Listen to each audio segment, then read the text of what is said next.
자, 여러분 안녕하세요. 어, 오늘은 그 텍스트 중에서 젠더 연구로 본 서구의 이분법적 성질서 이 내용에 대해서 하도록 하겠습니다. 그래서 요즘에 우리나라에서도 이 젠더 갈등이 사실은 굉장히 심하지 않습니까? 그래서 이 젠더 문제와 관련해서 우리보다 훨씬 더 역사가 오래되었고 이 부분에 대해서 훨씬 더 논쟁이 우리보다 더 오래전부터 시작되었고 아직도 물론 현재 진행형이지만은 그래서 서구 사회에서는 이 젠더 연구가 어떤 식으로 진행되고 있고 또 서구의 그 전통적인 오래전부터 있어왔던 그 이분법적인 성, 즉 남성과 여성이라는 이분법적인 이 성질서가 어떤 문제가 있고 지금 이를 해결하기 위해서 어떤 노력이 있는지 알아볼까 싶습니다. 우선 여러분이 그 젠더라는 용어에 대해서 아직 확실히 개념이 없는 분들이 계실 겁니다. 아마 그래서 젠더는 남성, 여성 이렇게 성구분과는 또는 생물학적인 성과는 좀 다르죠. 우리 보통 사약적 성이라고도 하죠. 그래서 이 젠더에 관한 개념과 관련해서 조금 보고 그 다음에 텍스트를 보도록 하겠습니다. 우리가 흔히 사용하는 성별이란 단어는 사실 생물학적 성별과 사회적 성별이라는 두 가지의 뜻을 내포하고 있습니다. 먼저 생물학적 성별은 말 그대로 생물로서 암수 혹은 남녀의 구별이 있는 것을 말하는데요. 이는 성염색체로 결정되는 신체적 특징이기 때문에 눈으로 확인할 수 있죠. 반면에 사회적 성별은 생물학적 성별에 대해 사회적으로 주어지는 성적 역할로서의 성별을 말합니다. 남성성, 여성성이란 단어가 있는 것처럼 사회는 특정 성별에게 보이길 기대하는 어떠한 모습, 즉 역할이 있죠. 이러한 성 역할은 유전자로 인한 신체적 특징이 아니라 사회적으로 구성되는 것이기에 생물학적 성별과 다른 맥락으로 사용됩니다. 이러한 용어들은 1955년 성과학자 존 머니가 생물학적 성과 역할로서의 젠더라는 용어를 처음으로 구분하여 사용하면서 쓰이기 시작하였는데요. 그의 연구 이전에는 젠더라는 단어는 그저 문법적 범주 중 하나일 뿐이었습니다. 실제로는 거의 사용되지 않고 여러 성별을 묶어서 표현하기 위해 만들어진 단어였죠. 이 이후로 젠더라는 용어가 널리 쓰이면서 우리가 잘 의식하지 못했던 성 역할이라는 개념에 대해 많은 논의가 이루어지게 됩니다. 그런데 사회적 성별이 언제나 자신의 생물학적 성별에 대응될까요? 한 사람의 생물학적 성별과 사회적 성별이 일치하는 경우를 시스젠더라고 하는데요. 대부분이 이 경우에 속하죠. 하지만 그렇지 않은 경우도 있습니다. 자신의 생물학적 성별은 남성이지만 사회적 성별은 여성이라거나 아니면 여성도 남성도 아닌 제3의 어떤 것이라고 말하는 사람들이 있죠. 여기서 나오는 개념이 성정체성인데요. 예. 그래서 이 성정체성이라는 것은 사실은 어릴 때는 자기가 어렴풋이 느끼다가 여기에 대해서 확실히 알게 되는 것은 이제 조금 성장했을 때 청소년기나 빠르면 청소년기고 조금 늦으면 성인이 되어서 아주 늦게 자기가 우리가 카밍아웃 한다 하는 것은 실제로 생각을 그렇게 하고 있지만 외부의 시선이 두려워서 자기가 그걸 감추고 있다가 다른 사람들이 이렇게 카밍아웃 하는 거 보고 용기를 내서 이제 그렇게 하는 경우도 많죠. 그래서 이런 게 요즘에는 이제 이런 뭐 언론을 통해서라든지 여러 매체를 통해서 이런 게 이제 많이 이제 많은 사람에게 알려질 수 있으니까 예전처럼 감추지 않고 이제는 자신의 성정체성을 드러낸 경우가 사실은 이제 점점 많아지고 있습니다. 성정체성이란 자신의 젠더에 대한 자각, 자아의식을 말합니다. 다시 말하면 자신이 속한다고 생각하는 성 역할이죠. 대부분의 사람들은 생물학적으로 주어진 성별대로 자신을 인식해 성 정체성에 대한 별다른 의식이 없습니다. 하지만 본인의 생물학적 성별에 따라 주어지는 성 역할이 불편하거나 다른 성별의 성 역할이 본인에게 더 맞다고 느낀 사람들은 성 정체성에 대한 고민을 하게 됩니다. 그리고 다른 성별의 젠더를 자신의 것으로 결정했다면 성 정체성은 그 젠더가 되는 것입니다. 젠더는 성 역할, 성 정체성은 자신의 성 역할에 대한 인식이라는 점에서 두 용어의 차이가 있죠. 한국에서 성 정체성은 성적 지향과 혼동해서 오용하는 경우가 많습니다.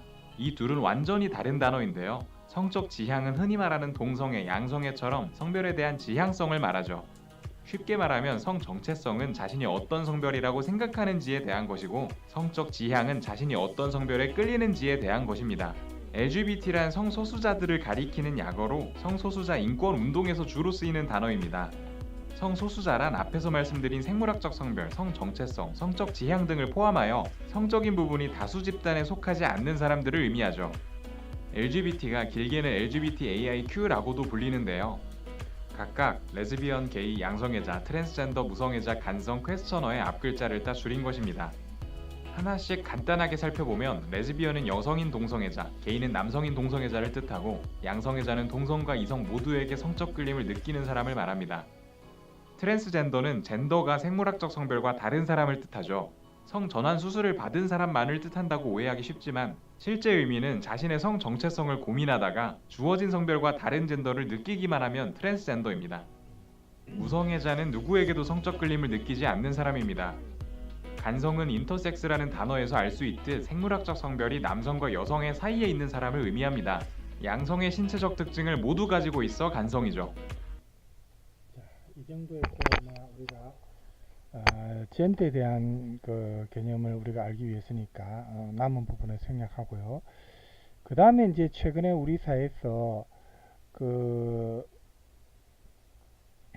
젠더 문제와 최근 관련해서 우리 사회에서 갈등이 가장 많죠. 뜨거운 이슈 중에 하나가 뉴스를 바로 잠깐 젠더 볼까요? 갈등입니다. 성별 간의 증오와 혐오로도 이어지며 사회적인 문제가 되고 있는데요. 이를 근본적으로 해결할 방법은 없을까요? 네, 오늘 생각연구소에서는 젠더 갈등의 심리에 대해 알아보겠습니다. 연세대학교 심리학과 이동기 교수와 함께하겠습니다. 네, 교수님 반갑습니다. 어서 오세요. 네, 안녕하세요. 네, 참 요즘 젠더 갈등 이슈가 점점 더 많아지고 심각해지고 있다고 느껴지는데요. 최근에 이 젠더 갈등을 촉발시킨 사건은 어떤 게 있었을까요? 네, 여러 가지 사건들이 있었는데요. 예. 가장 먼저 이제 시발점이 됐던 그런 첫 번째 사건은 2016년도 5월에 일어났습니다. 네. 여러분 아시겠지만 강남역 살인 사건이 아, 있었잖아요. 사실 강남역 인근 건물 화장실에서 한 여성이 자기가 전혀 모르는 그런 남성에게 무참하게 살해됐던 그런 사건인데요. 이 사건을 이제 사람들이 여성 혐오 범죄라고 규정을 하면서 사실 젠더 폭력이 이슈화되는 그런 네. 계기가 되었습니다. 이후에 서지현 검사라든지 또는 김지은 씨 같은 경우에 폭로를 하고 미투 예. 현상이 막 촉발됐었죠. 예. 그리고 그 다음에 2018년 11월에 이수역 폭행 사건이 일어나게 됩니다. 예. 그 여성 일행 2명이 맥주집에서 한 커플과 말싸움을 했는데 그 커플은 나가고 그 다음에 옆 테이블에 있던 다른 남성 일행들과 말다툼 끝에 몸싸움까지 갔던 그런 사건인데요. 이 사건 이후에 피해자라고 주장했던 이제 그 여성들이 인터넷 사이트에 이런 걸 올렸어요. 이수역 폭행 사건, 남자 넷이 여자 둘을 폭행해서 병원에 입원 네. 중 이런 그 제목의 글이 올라오면서 동시에 이제 머리에 붕대를 감고 있는 사진 등을 올려서 실시간으로 상당히 많이 화제가 되고 퍼지게 되는 그런 일이. 여성들이 사실 소수인 간호사라든지 보육교사 같은 직업군에서는 남성들을 어떻게 믿느냐 뭐 이런 의견들이 나타나서 사실 온라인 중심으로 여러 가지 설왕설래했던 경험이 있습니다. 네. 사실 그 사람의 개인의 능력하고 상관없이 이런 특정 성에 대한 어떤 편향된 반응 이런 것들은 사실 바람직하지 않죠. 예. 사실 말씀하신 대림동 여경 사건 같은 경우에는 실제로는 구로동에서 발생한 사건이라고 해요. 아 그래요? 네. 그리고 또 경찰이 대응을 적절하게 했다 이런 해명을 발표했는데도 논란이 쉽게 가라앉지 않았는데요. 이런 젠더 갈등 또 세대 간의 갈등이나 여러 가지 갈등이 있지만 유독 첨예하다고 알고 있습니다. 네. 그 통계 자료가 있다고요. 조사해보니 저도 깜짝 놀랐는데요. 네. 실제 2016년 1월부터 2019년 6월 30일까지 빅데이터 분석 업체인 타파크로스에서 조사를 한 건데요. 언론 기사라든지 뭐 SNS 그리고 인터넷 포털 커뮤니티 이런 그 빅데이터 예. 자료를 보니까 이게 한 약 5,400만 건을 분석해 봤을 때 성별 갈등에 관한 그 자료가 무려 73.6%입니다. 정말 많네요. 네. 그런데 나머지 우리가 많이 아는 정치 갈등 같은 경우는 15.4%, 그리고 세대 갈등도 5.5%, 그리고 직장 내 갈등도 5.5%인데 네. 심각한 건 알았지만 이렇게 통계로도 나타나니까 더 심각하다는 걸 느낄 수 있겠는데요. 자, 이런 젠더 갈등이 2030 세대에서 극명하게 드러난 사례가 있다고요. 네, 그 리얼미터가 지난해 12월에 YTN의 의뢰를 받아서 성인 대상으로 한 500명 이상, 501명 대상으로 설문을 했더니요. 여성폭력 방지법이 있잖아요. 이걸 예. 어떻게 생각하십니까? 이렇게 남자, 여자 따로따로 물어봤어요. 네. 그랬더니 흥미로운 건 뭐였냐면은 20대 여성의 찬성률이 91.5%입니다. 네. 그런데 반면에 20대 남성의 찬성률은 26.2%밖에 안 돼요. 그거밖에 안 되군요. 네, 30대는 조금 차이가 있지만 30대 여성 같은 경우는 75.2%가 찬성한 데 반해서 남성은 32.3%의 찬성에 그쳤습니다. 예. 그런 거잖아요. 네. 원래 이 그 여성 폭력 그 방지법 이것은 사실 성별에 따른 폭력을 예방하기 위해서 유치원부터 전 학령에 거쳐서 학교에서도 여성 폭력 예방 교육을 받을 수 있도록 하는 그런 중요한 법입니다. 네. 젠더 갈등의 심리, 특히나 이렇게 젊은 층에서 많이 나타나는 이유는 어디서 찾을 수 있을까요? 제 생각에는 이게 특히 젊은 세대가 성평등, 성차별 이런 것들에 유독 예민한 것 같아요. 예, 보통 작년 세대 같으면 뭐 지역 갈등 이런 것들 되게 예. 많았었잖아요. 근데 이게 또 요즘은 특히 이제 온오프라인에서 댓글 달고 의견을 개진하고 적극적으로 자기 의사를 표현하는 세대의 특성도 반영되는 것 같은데요. 예. 특히 20대 같은 경우에는 이제 남자들 같은 경우는 취업난이라든지 또는 군대 이런 걸 보면서 옛날에 기성세대 남자들보다 우리가 뭔가 손해를 보고 있다. 이런 어떤 그 박탈감 이런 네. 것들이 있을 것 같고요. 여성들 같은 경우 왜냐하면 이제 저희 때만 해도 저 386, 586 세대인데 그 군대 갔다 온 남자들 공무원 시험이나 하는데 군 가산점 이런 게 있었거든요. 근데 지금은 그런 게 없어졌잖아요, 그죠? 그러니까 특히 남자들이 거기에 대해서 굉장히 이제 좀 불만이 많죠. 여자들도 군대 만약에 똑같이 간다면은 모르겠지만 그런 데서는 차별이 있으면서 또 어떤 가산점 이런 거는 그러한 차별에 대한 그 시정해 줄 수 있는 점인데 그런 점도 없고 남자들만 너무 이제 책임을 많이 진다 이렇게 생각하는 분들이 많죠, 사실은. 경우에는 보면은 사실 여성을 타겟으로 한 그런 여러 가지 두려움들이 많이 있잖아요. 그런 범죄들에 대해서 예. 사실 두렵고 또 하나는 최근에 이제 페미니즘 같은 것들이 되게 교육이 많이 되고 훨씬 더 관심이 많아지면서 이 둘 간의 서로 의견차가 확 벌어지는 것 같습니다. 네, 사실 뭐 이런 젠더 갈등과 관련해서 대표적으로 양극단에 서 있는 온라인 커뮤니티가 일베와 워마드라고 생각을 네. 하는데요. 네. 자, 본인의 활동하는 그런 커뮤니티에서 서로를 증오하고 그런 혐오하는 것을 거침없이 내뱉고 이러면서 젠더 갈등이 좀 더 심해지는 게 아닌가라는 생각도 드는데 어떻게 보시나요? 아무래도 심화되는 요소가 있겠죠. 예. 실제로 상당히 극단적인 의사라든지 과격한 행동이라든지 이런 것이 동반되니까 주변에서 많이 우려를 하고 있는 것이 네. 사실입니다. 예.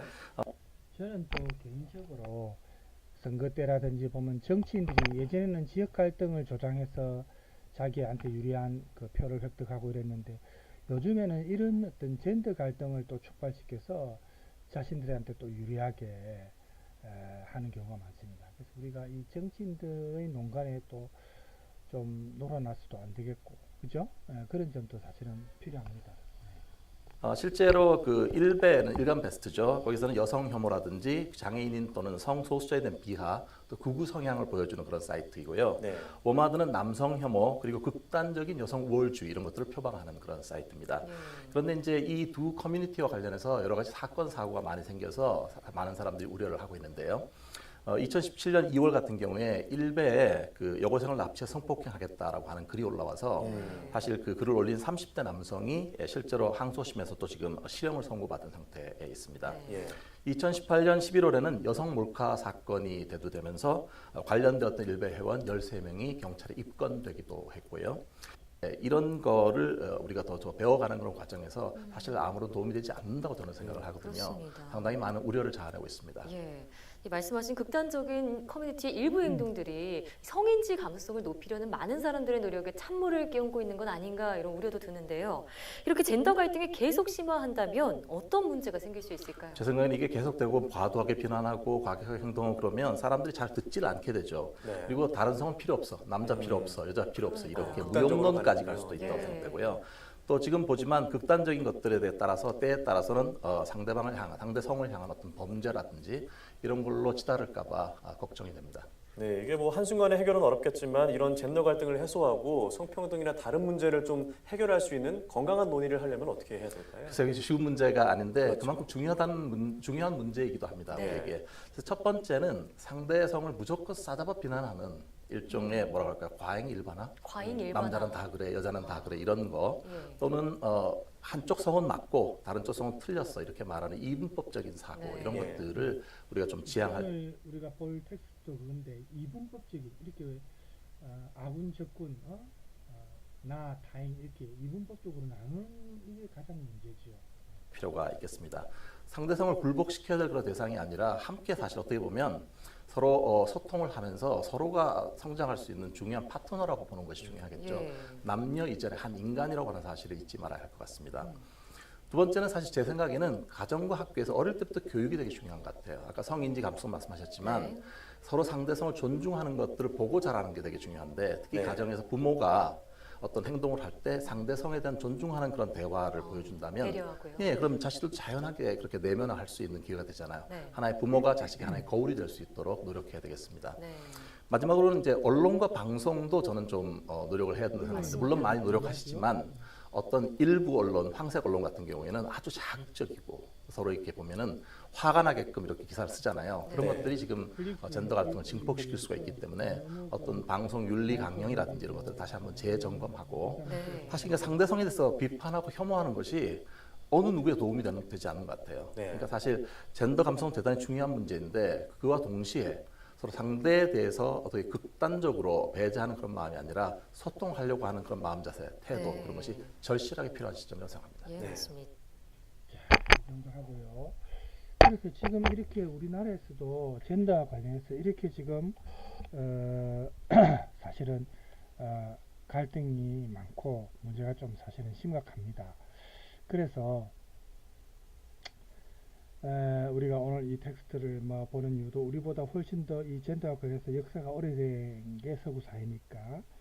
그래서 이 텍스트는 우리가 보면 이제 동양이든 서양이든 오늘날 우리가 여전히 우리 인간 사회의 보편적인 진리로서 이제 받아들여지고 있는데 우리가 성적인 삶, 이런 우리가 뭐 성적인 삶이 아니면은 우리가 이 후손들이 태어날 수도 없고, 그죠? 우리 인간 사회가 유지가 될 수도 없습니다. 이 근간을 이루는 게 결국 남성, 여성 이런 이제 두 가지 성, 이 남성과 여성의 조화 결합을 통해서 또 생물학적으로 그렇고 그렇게 해서 자손이 또 태어나고 우리 이 인류가 유지되는 거 아닙니까? 이런 성별 구도, 그 다음에 성 특징 이런 게 역사적으로 볼 때 서구 근대 사회, 특히 근대 시민 사회가 성립되면서 그 과정에서 이제 만들어지고 또 변화되어 온 겁니다. 그래서 우리가 오늘 이 텍스트에서는 처음에는 18세기 뭐 루소라든지 이런 서구 인문학자들이 남성이나 여성의 성적 특징을 어떻게 학문적인 이론으로 정립했는지를 한번 살펴보고, 그래서 근대 시민사회의 어떤 좀 모순적인 성질서, 즉 남성, 여성 이렇게 이분법적으로 나누고 남성 중심의 어떤 시각이 만연했다든지 이런 점에 대해서도 한번 비판을 해보고요. 그 다음에는 이제 19세기 중반으로 넘어가면 이제 실정주의 자연과학 지식이 이제 등장하는데, 이때도 자연과학을 이용해서 좀 더 정교하고 치밀하게 이제 서양 지식인들이 이 남성과 여성이라는 이분법적인 성별 규정을 계속해서 시도했다는 겁니다. 이게 오늘날까지도 영향을 미치고 있고요. 마지막으로는 근대주의를 지향하는 모든 국민국가 시민사회에서 아직도 뿌리 깊게 자리 잡고 있는 이 이분법적인 성별 구분이 최근에 와서 이 젠더 연구에서 이제 어떠한 관점에서 탐구되고 있고, 이 젠더 연구가 페미니즘을 개성하는 학문으로서 어떠한 방향으로 지속될 수 있는지, 발전될 수 있는지도 한번 우리가 알아볼 예정입니다. 이 텍스트를 통해서 우리가 오늘 가급적이면은 지금 시간이 어떻게 되는지 모르겠는데 가급적이면은 오늘 하루 만에 한 번에 이 내용을 길게 또 할 필요는 없을 것 같고요. 마칠까 합니다. 먼저 서구 시민사회가 성립되고 그 당시 계몽주의 때 성에 대해서 그 당시에 어떤 담론이 형성되었는지 잠깐 알아볼까요? 그래서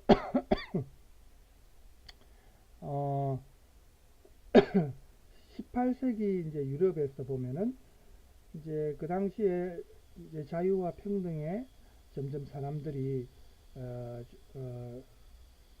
계몽이 되니까 이제 눈을 뜨게 되죠. 그래서 죄송합니다. 봉건 제도가 그 당시 전 근대적인 의식에서 이제는 탈피해서 우리가 시민적인 자기 자신에 대한 의식을 가지는 그런 이제 민주적인 인간으로 이제 발전해가는 그런 시기였습니다. 그 당시 철학자 이제 유명한 칸트 철학 알죠? 계몽주의 시대 때 유명한 철학자 중에 칸트가 있습니다. 그래서 이 독일의 칸트는 우리 인간이 미성숙 상태에서 벗어나서 우리 인간이 오성을 스스로 사용할 줄 아는 용기를 가져라. 칸트의 유명한 그 격언이 있지 않습니까? 그렇죠? 그래서 이러한 시대 정신에 입각해서 그 당시 초기 계몽주의 지식인들이 여성에 대한 교육이나 또 여성들의 사회적 활동에 대해서 오히려 이 당시 초기에는 개방적이었습니다. 여성도 교육을 통해서 자기 발전을 해야 되고 사회적으로 남성처럼 여성들도 사회활동을 해서 사회에 기여할 수 있어야 된다. 왜냐하면 그 당시 계몽주의 초기 때 이들 지식인들이 추구했던 계몽 프로그램이 남자한테만 해당되는 게 아니고 남녀를 포함한 모든 인간, 모든 인류에게 해당되는 보편적인 추구하는 보편적으로 추구하는 방향이었거든요. 그래서 그 당시 화두가 모든 인간이 교육을 통해서 계몽된 인간이 되어야 한다 하는 것이 화두였습니다. 근데 오히려 이 당시 18세기 초기에 이런 방향이 계속 이어졌으면 좋았는데 오히려 18세기 중반부터는 이게 달라집니다. 여성 교육을 옹호했던 초기 계몽주의자들과는 다르게 18세기 중반에 그때부터는 새로운 담론이 이제 됩니다. 여성의 사회적 역할과 활동이 그래서 제약받기 시작합니다. 그 당시에 보면 독일 문예학자 중에 질비아 보벤쉔이라고 있는데 이 사람에 의하면은 그 계몽주의 후기부터 여성을 공적 사회에서 배제시키려는 제외하려는 그 남성 중심적인 성담론이 특히 프랑스를 중심으로 해서 확산이 됩니다. 그래서 서구 여성들이 이때부터 본격적으로 사회에서 자신을 표현하고 자기를 구현할 수 있는 그런 기회를 박탈당하게 됩니다. 이 시기부터 남성을 의미하는 우리 인간 할 때 맨이라고 하죠. 이 맨이 사실은 남자라는 뜻이 들어가 있잖아요. 이 이제 근대주의 지식 담론이 이때부터 생성되는데 여성은 남성의 영역이라 할 수 있는 공적 사회에서 이제 배제됩니다. 그래서 서구에서 학문적인 담론이나 성별 교육 프로그램을 통해서 보면은 남성이나 여성의 성적 특징이 이때부터 좀 구분을 해가지고 교육에서도 그렇게 주입이 되는데 이 시기에 근대적 시민성 담론을 생산하는데 결정적인 역할을 한 사람이 프랑스의 대표적 지식인인 루소입니다. 루소도 계몽주의자거든요. 그런데 이 사람의 소설 줄리 또는 신 엘로이즈라는 소설에서도 나옵니다만 언급이 됩니다만 언급이 된 내용을 한번 볼까요? 직접 여기 나오네요. 언급한 내용을 여기 볼까요? 이겁니다. 완벽한 남자와 여자는 정신 형태에서뿐 아니라 얼굴 모습에서도 통일해서는 안 된다. 부질없이 다른 성을 모방하는 것은 극도의 비이성적 단계다. 그런 인간들은 현명한 사람들을 비웃게 만들고 사랑하는 신들을 몰아낸다. 이런 말까지 했습니다. 그리고 이 루소 하면은 가장 유명한 저서가 에밀 아닙니까? 그죠? 루소의 에밀. 에밀에서도 보면은 이 루소가 그 에밀의 이제 내용에서 보면은 남자 아이는 교육을 강조합니다. 근데 계집 아이 이제 조피라는 여자 아이입니다. 이 조피는 아예 교육을 받을 필요가 없다고 말을 합니다. 그러니까 여성은 본질적으로 남성과 다르다는 그런 입장이죠. 그래서 루소가 소년인 에밀에게 독립성과 자율성을 어릴 때부터 학습시키고 또 그런 걸 습득하기를 요구하지만 반면에 소녀인 조피의 경우에는 남성에 의존하고 복종하고 순종하라는 그런 도덕적인 의무를 배우게 주문합니다. 왜냐하면 여성은 오로지 남성의 어떤 신체적인 성장이나 정신적 성숙을 도와주기 위해서 태어났다. 이렇게 보는 거죠. 지금 생각하면 정말 좀 루소가 에밀에서 이런 말을 했다는 게 저는 믿기지 않네요. 예, 에밀을 어릴 때 제가 이제 읽어서 그런지 몰라도 이런 문구가 기억이 잘 안 나요. 그래서 에밀에서 루소는 이런 말을 합니다. 에밀에서 루소가 한 말을 한번 볼까요? 어디 있습니까? 아, 여기 나오네요.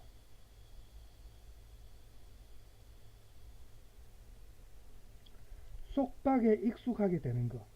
여성은 타인의 의지에 순응하기 위해 자신의 기분을 다스리는 것에 익숙해야 한다. 그러니까 타인을 위해서 순종하고 자신을 조절해야 된다는 거죠. 이렇게 루소가 계속해서 이러한 습관적인 강요로부터 순종이 나오게 된다. 혹은 여성은 자신의 일생에서 평생 순종을 필요로 한다. 여성의 첫 번째 덕목이자 가장 중요한 덕목은 온순합니다. 이런 말까지 합니다.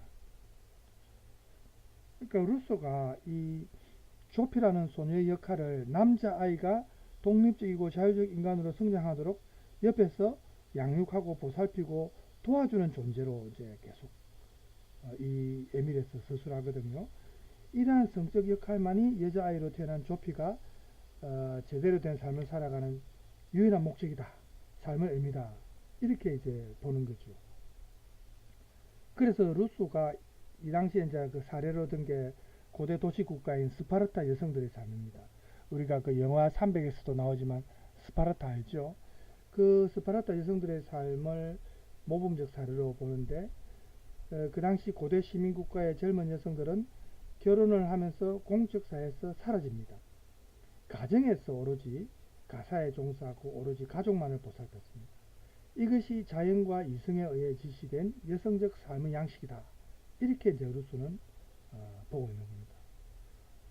그래서 루소는 이 이상적 시민사회에서의 성 역할은 남성은 밖에서 사회적 활동을 하고 여성은 가정에서 어머니, 아내, 주부 역할을 하는 것.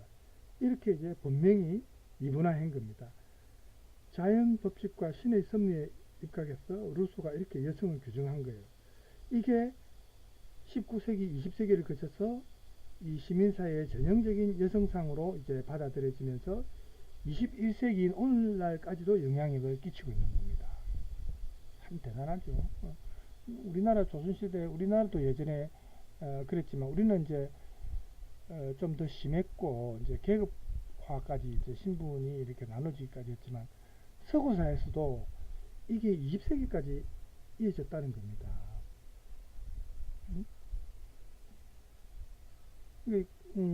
또 독일 여성학자인 카린 하우젠이라고 있는데 이 사람이 이제 한 말을 보면은 이 시기에 남성 지식인들의 성을 이렇게 구분하는 이분화하는 이제 남성 지식인들이 특히 이제 이렇게 시도를 많이 했는데 이게 본질적으로 서로 다른 두 성의 관계에서 파악되는 이런 남성과 여성이라는 이 성별의 심리적인 특징 혹은 정서적 특징 혹은 기질적 특징 여기에 이제 입각한 건데 이 카린 하우젠 박사에 의하면은 18세기 남성 지식인들의 성에 대한 어떤 의식이 이전의 중세와 달리 인간의 육체와 영혼은 분리되지 않고 결부되었다라는 믿음이 강했답니다. 그래서 육체적으로 서로 다른 남성이나 여성은 서로 다른 그 남성적 영혼 혹은 여성적 영혼, 남성적인 정신, 여성적인 정신 이렇게 가지고 있는 걸로 생각을 한 거죠.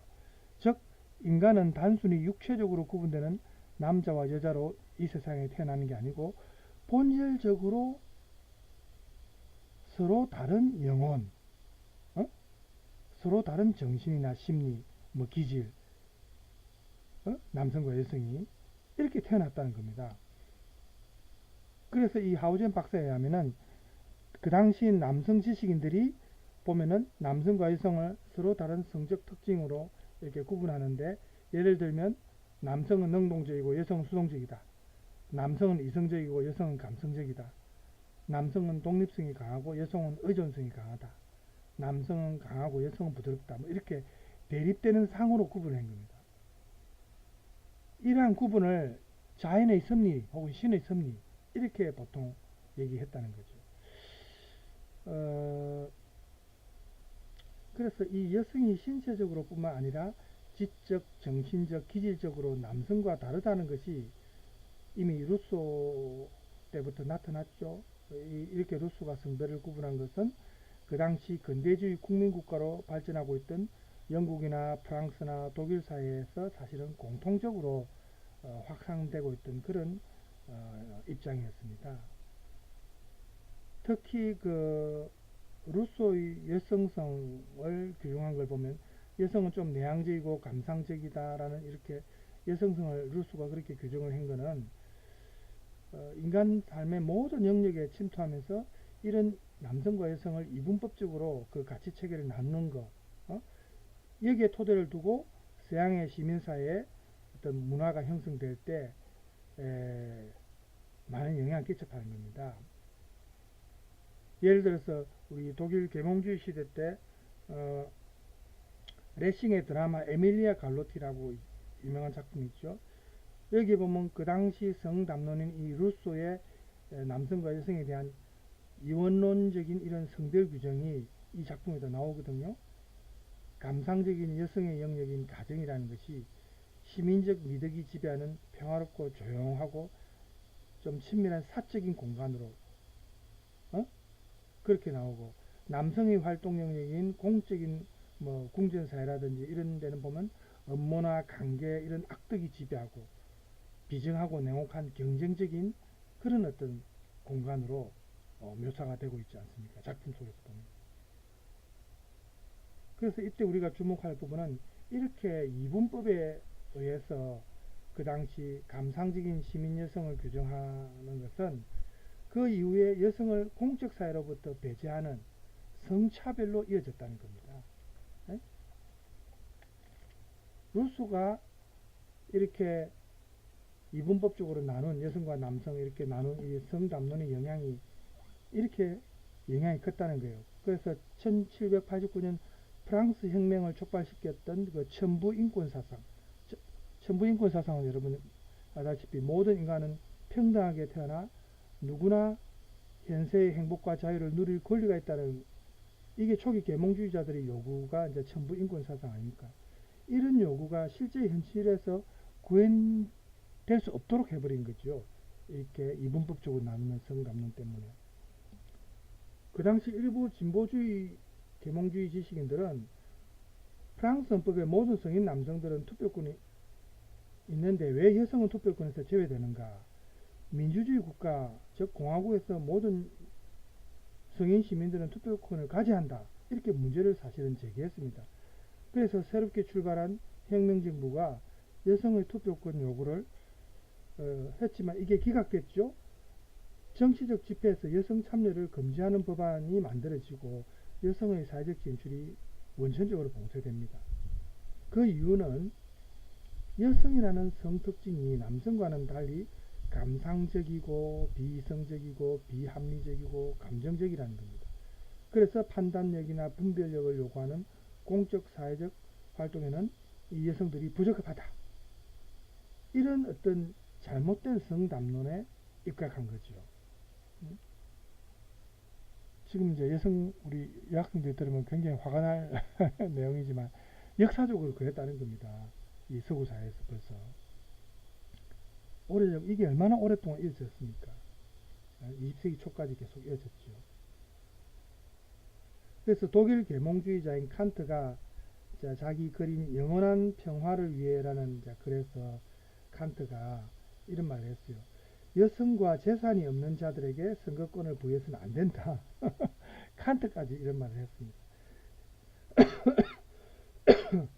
그래서 이러한 견해가 남성과 여성은 인식하고 판단하는 지적 능력에 있어서 본질적으로 차이가 있다는 거죠.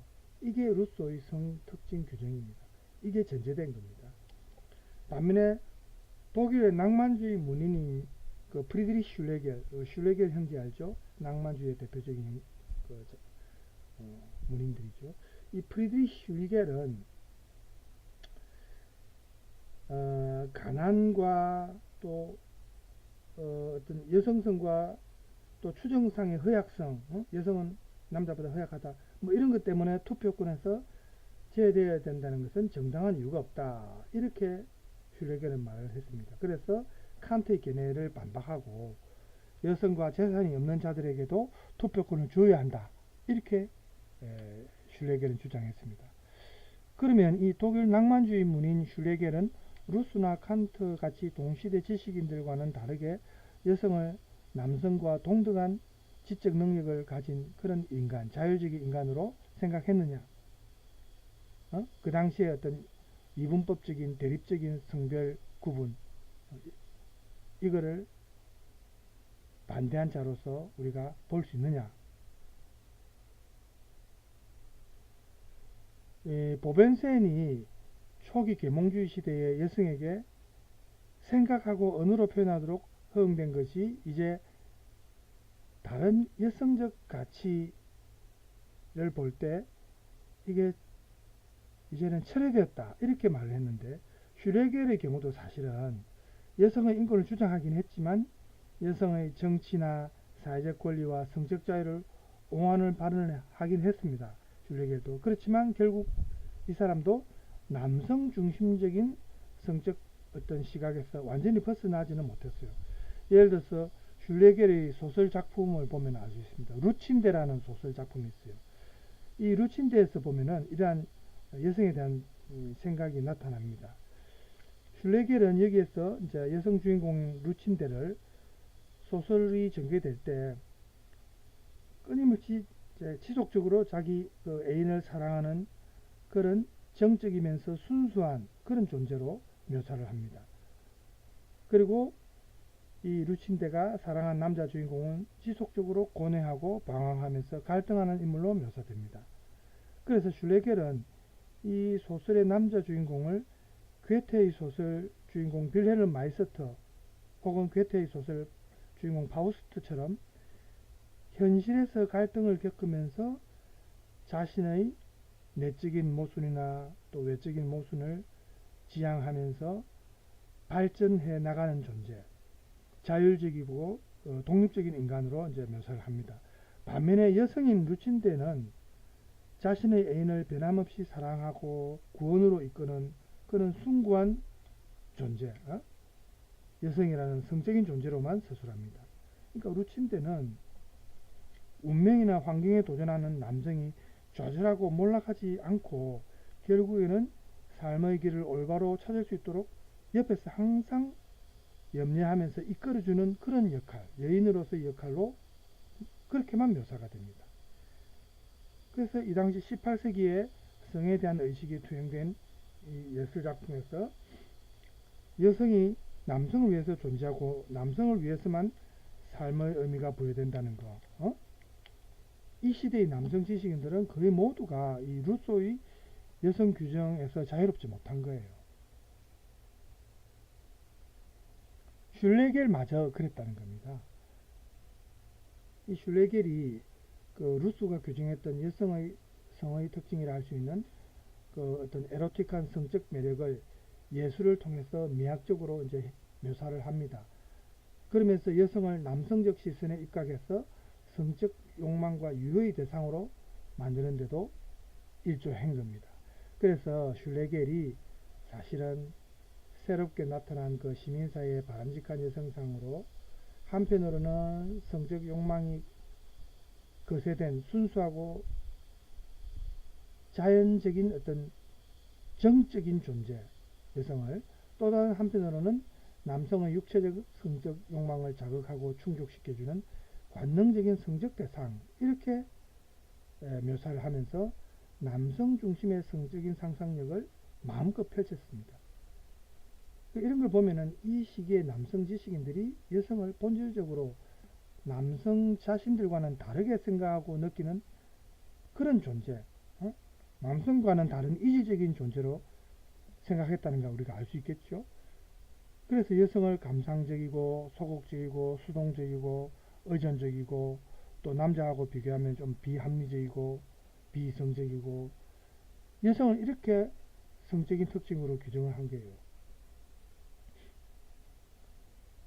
이 이 시기에 남성 지식인들의 성담론을 통해서 우리가 보면은 이 규정된 게 이원론적으로 남성과 여성을 이원론적으로 성별을 이렇게 나누고 하는 것은 우리 인간의 성에 대한 다양한 어떤 창조적인 생각들이 있을 수 있는데 이걸 억압하는 동기가 된 거죠. 예를 들어서 고대 서양에서는 양성의 성적인 열정이나 담력이나 인간의 양성이라는 것은 이제 우리 여성 남성을 다 말하는 거죠. 이 양성의 성적인 열정 이런 것이 우리 인간의 종족 보존 본능과 이제 보통 연결을 시킵니다. 반면에 시민사회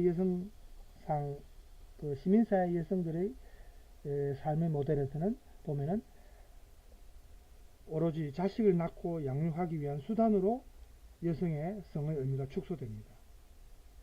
그래서 자율적이고 개별적인 존재로서 여성이 소망하면서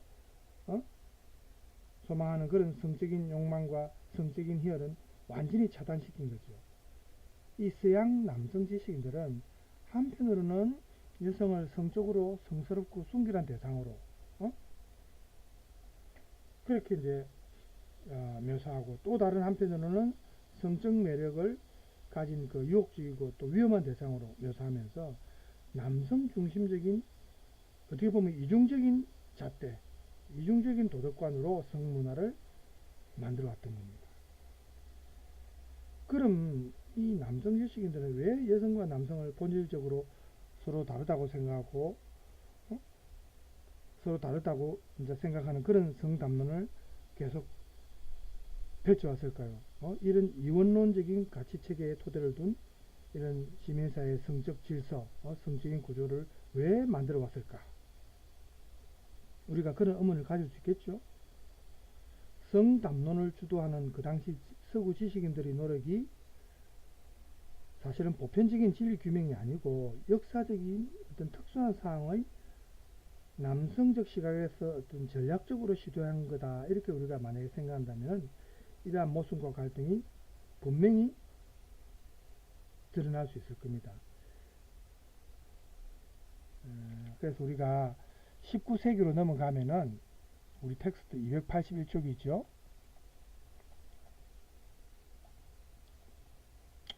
19세기 성차별적 이분법 가치체계가 고착화된 내용이 나옵니다. 얘기 나오죠. 19세기 성차별적 이분법적 가치체계. 그러니까 루소의 이 남성과 여성을 이원론적으로 성별을 구분한 게 계속 이어져서 19세기까지도 이어진 겁니다. 그래서 이때는 더 확고하게 된 것이 자연과학이 이제 활성화된 시기니까 이 자연과학적 지식들을 토대로 해가지고 이제 정당성을 오히려 확보한다는 거죠. 남녀의 서로 다른 성 특징에 대해서. 여기에도 나와 있지만 보세요. 남자의 정신은 보다 창조적이다. 추상적 대상들을 가공하고 멀리 내다보는 장기 계획을 다루는 성향이 여자보다 강하다. 성급하고 분출적인 열정과 열기는 남자의 성특징에 들어가고 좀 느리고 은밀하며 내면성을 지향하는 것은 여자의 성특징이다. 남성으로부터는 커다란 야망이 나오고 여성에게는 고유한 동경이 그들의 내면에 있다. 여성은 소심하고 행동 반경이 제한되어 있지만 실제적 일에 있어서는 여자들이 좀 더 꼼꼼하고 세심하다는 거죠. 여성은 세세한 일에 더 많은 인내심과 참을성이 있고 남성은 무엇인가를 획득하려고 한다. 이제 이게 뭐 쟁취욕 이런 게 남성이 좀 더 강하다는 거죠. 여성은 보존하고 유지하고자 하고 남성은 폭력적이다. 여성은 착하거나 관계에 능하고 남자는 복잡한 공적 삶에 속해 있고 여성은 조용한 가정 영역에 속하고 남자는 자신의 운명에 저항한다. 여성도 자신의 운명에 저항하잖아요. 이렇게 나누는 게 사실은 굉장히 모순적인데 어쨌든 봅시다. 땅에 누워서도 폭력에 항거한다. 여성은 기꺼이 머리를 숙이고 눈물로 위로와 도움을 구한다. 남자보다 약하다는 거죠. 소심하고 겁이 많다는 거죠. 물론 뭐 일반적인 성향이 뭐 이런 건 맞죠. 뭐 그렇지만 모든 여성과 남성에 해당되는 일반화는 사실 위험한데 어쨌든 이거를 자연과학이 대두된 19세기 때 자연과학적 어떤 지식을 토대로 해서 오히려 정당화시키는 겁니다. 이렇게 서로 쌍반되는 남성과 여성의 성적倾정이 18세기에는 이제 과학적으로 증명된 건 아니고 어떤 생각에 의해서 그죠? 좀 현학적인 지식이나 사변적인 인간에 대한 학문 이런 지식들을 주입해가지고 사람들을 그렇게 생각하도록 유도했지만 19세기에는 이 해부학적인 자연과학 지식을 토대로 해가지고 객관적인 사실처럼 그렇게 주장을 하는 겁니다. 시간이 어떻게 됩니까? 오늘 마쳐야 되는데 벌써 45분이네요. 그래서 이렇게 자연과학을 이용해서까지 이렇게 남성과 여성을 어떤 기질이나 이런 면에서 이렇게 이분화시킨 거죠.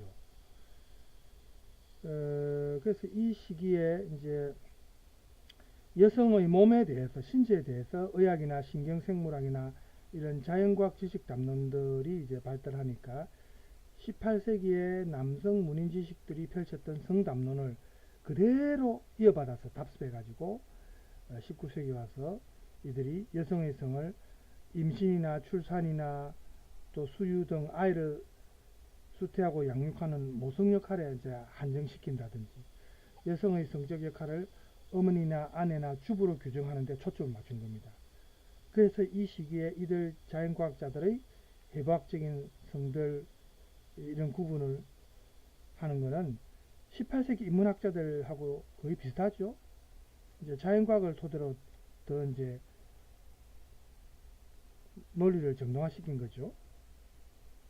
그래서 실제 삶의 현실에서 여성의 어떤 모성을 사회적으로 열등한 성으로 이제 증명을 하면서 남성과 여성에 있어서 남성보다 성차별을 좀 더 합리화시키는데 이용을 한 겁니다. 그래서 이런 게 굉장히 오랫동안 이어져 왔어요. 이런 현상이.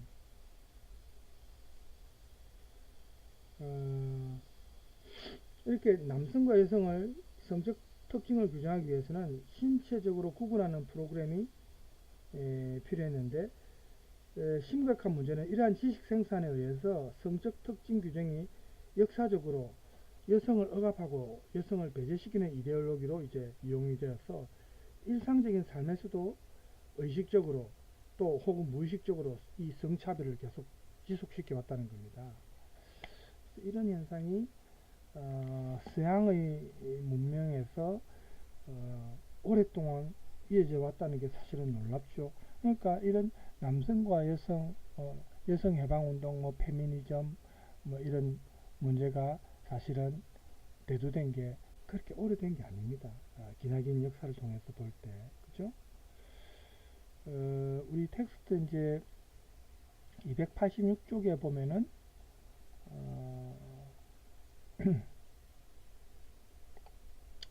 서양의 세기말 근대 위기와 성적 질서의 전이 해가지고 이제 나오는데 19세기 말에 서구 지식인들이 유럽 전역에 걸쳐서 나타난 이런 시민사회의 그 정치, 경제, 사회적 모순에 이제 직면해서 이제는 이 혼란이 너무 가중되니까 학자들이 이러한 세기말 위기 현상의 원인으로 시민사회의 급진적인 산업화나 현대화, 또 자본주의의 덕세, 제국주의의 팽창, 서구 열강들의 식민지 건설이 또 문제가 되고 불평등한 세계교역의 확대 이런 거를 문제 삼습니다. 이런 게 원인이라고 보는 겁니다. 이 시기에 우리 인간들이 불안하고 공포심을 갖고 상실감이 이제 굉장히 심했죠. 실존의 위기가 이제 이 당시에 범람했습니다. 그래서 이런 위기의식들이 그 당시의 성담론과 연결되면서 성의식이 이제 더 극도로 규범화됩니다. 이 시기에 남성의 우월성을 증명하기 위해서 근대주의 성담론을 보면은 문학이나 예술 뭐 이런 걸 모든 것을 이용해 가지고 이런 거를 이제 좀 더 고쳐가 시킵니다. 이때 보면은 문학이나 예술을 통해서 이원론적인 성별 구조를 이제 고쳐가 시키면서 사실은 이런 성별 구조의 모순이 다른 분야로까지 이제 이어지는 거죠. 시민사회의 구조적인 모순이 계속해서 반복되고 재생산되었다는 겁니다. 그래서 이 당시에 이제 보면은 여성 외에도 유태인들이 서구인들의 어떤 혐오의 대상, 적대감의 대상이 또 된 거죠. 그래서 이런 게 이제 계속해서 이제 이어져 온 게 사실은 서구 문명에서 부정적인 그런 어떤 측면인데, 이런 측면들이 이제 계속 이어져 오다가 결국에 우리가 20세기 후반 이제 근대에서 벗어나는 현대로 넘어오기 위한 근대에서 벗어난다는 말이죠. 탈근대의 일환으로 이제 대두된 것이 젠더 연구입니다. 아까 제가 젠더에 대해서 여기 나오죠. 자, 보세요. 20세기 후반에 근대에서 벗어나려는 탈근대 담론의 일환으로 대두된 게 젠더 연구입니다. 그래서 이런 지금까지 역사적으로 남성과 여성을 이분법적으로 이렇게 차별화하고 이런 거에 대해서 잘못된 걸 이제 인식하기 시작하면서 여기에 대해서 학문적으로 분석하려는 시도가 이제 있은 거죠. 가장 대표적인 학자가 버틀러죠. 버틀러는 이러한 사회적 담론에 앞서서 계속해서 존재하는 이 본질적인 차원의 이원론적인 성 구조를 문제 삼았습니다. 버틀러는 많은 담론을 통해서 지속적으로 이렇게 생물학적 성은 결국 사회적 담론을 통해 만들어진 문화적 구성물이다. 이런 주장을 내세웁니다. 1990년 이래로 서구 선진사회의 모든 대학에서는 페미니즘이 사회적 성을 의미하는 젠더 연구로 이제 점차 바뀌게 됩니다. 오늘날 우리가 학문 명칭으로 젠더 연구가 사실은 페미니즘보다 더 선호되고 있지 않습니까? 그 이유는 학자들이 옛날하고는 달리 새로운 학문적 관점과 그런 관점에서 이제 여성 연구에 이제 임하기 때문인데, 이 젠더 개념은 성 역할에 대해서 사회적인 의미를 좀 더 부여하고 윤리적인 어떤 성 규범을 형성하는 그런 어떤 다양한 맥락에서 이제 분석을 하게 된 거죠. 젠더 연구에서는 페미니즘의 문제의식이었던 이런 남성과 여성이라는 이분법적인 어떤 대립적인 성차별을 지향하고 다양한 사회문화적 요소들을 이제 통합해서 좀 더 다원적이고 통합적으로 관찰하려는 그런 학문적 관점입니다.